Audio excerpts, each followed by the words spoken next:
Serious, what causes death more than people realize? Serious replies only. Attention. Serious, tag notice. Jokes, puns, and off-topic comments are not permitted in any comment, parent or child. Parent comments that aren't from the target group will be removed, along with their child replies. Report comments that violate these rules. Posts that have few relevant answers within the first hour, and posts that are not appropriate for the serious tag will be removed. Consider doing an AMA request instead. Thanks for your cooperation and enjoy the discussion. I am a bot, and this action was performed automatically. Please contact the moderators of this subreddit if you have any questions or concerns. Untreated infections. Your body will become septic, in which it essentially kills itself trying to kill off whatever infection one has. I had a bladder, kidney infection. My doctor was out of town that week and the doctor who was seeing her patients was a jerk. I came in with a 104 degrees fever, in excruciating pain, explained I had a history of bladder infections but this one was hurting into my kidneys. Explained that typically I was given a sulfur-based antibiotic that always seemed to do the trick. He very condescendingly explained to me that a sulfur antibiotic wasn't what I needed. He gave me a Z-Pack and told me I would be fine in a few days. 4 days later, I came back and still barely able to walk. I explained that the Z-Pack wasn't helping and I was still unable to walk/pee comfortably and I had, according to my parents whom I was staying with, been incoherent with a fever of 105 degrees several times. He gave me another Z-Pack and told me I would be fine. I asked him if there was any chance of something for the pain, and he told me I didn't look like someone in pain to him. I went home. My regular doc was going to be back the next day. I went in to see her, explained the situation, she gave me a shot of antibiotic and steroids on the spot. Took blood and later found out I was in early stages of sepsis. She sent me to the hospital to have 4 antibiotics and fluids, came to check on me, brought the other doctor and told him in front of me this is what you did because you didn't listen to what the patient was telling you. How could you not see she was very ill? I got better, and I never saw the other doctor again. He just disappeared. Your usual doc is a saint and this imposter is a piece of shit. What a horrifying take, so sorry, and glad you pulled through it. I almost died from sepsis. I went to a doctor here in Australia who failed to ask me how I got the infection and as a result didn't prescribe the correct antibiotics. A week later I was pissing in bottles because I couldn't get out of bed. I just kept telling myself the antibiotics were taking a while to kick in. I somehow managed to drag myself to a local general practitioner and she told me without blinking to go straight to the hospital by taxi. If I waited for an ambulance that no joke there might be some serious complications. The infection specialist at the hospital told me a day later it might have been too much for my body. Pretty close call for me. But I can see it happening more often than most realize. Yeah, I went septic a couple years ago. I had just gotten out of the hospital for an unrelated issue, but I was still on TPN at home, since I couldn't eat yet. One night, I just felt unusually paranoid and anxious. Something just felt vaguely wrong, and I was insistent that I needed to go to the ER.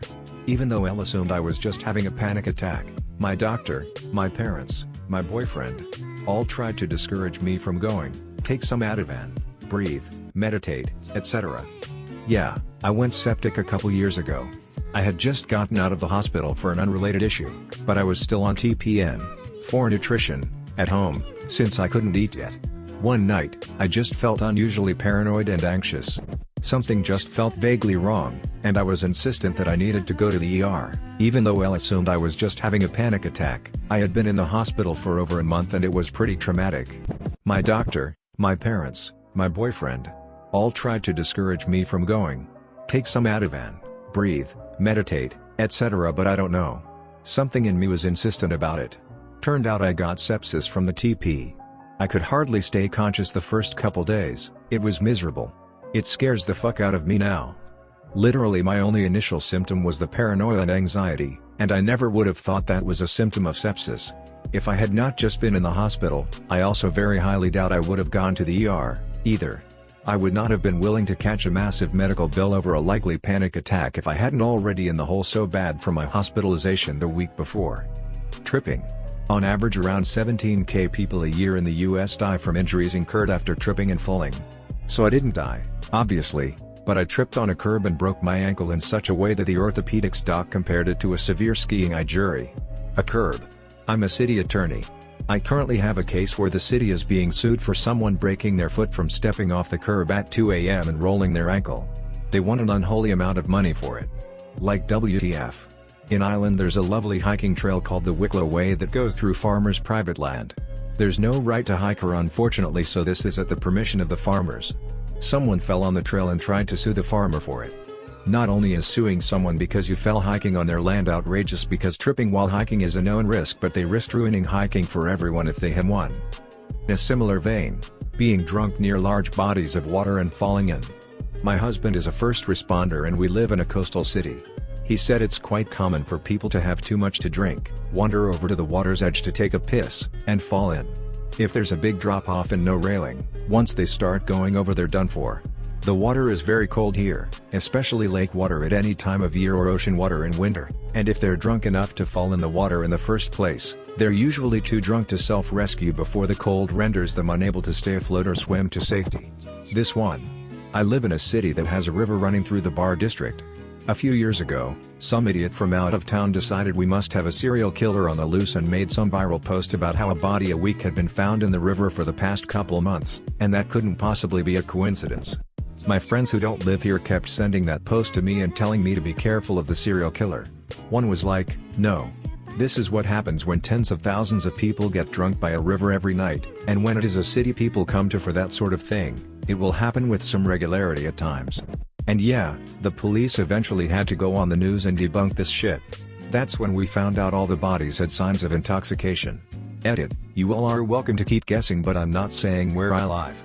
I do think it's interesting that so many cities fit the description, though.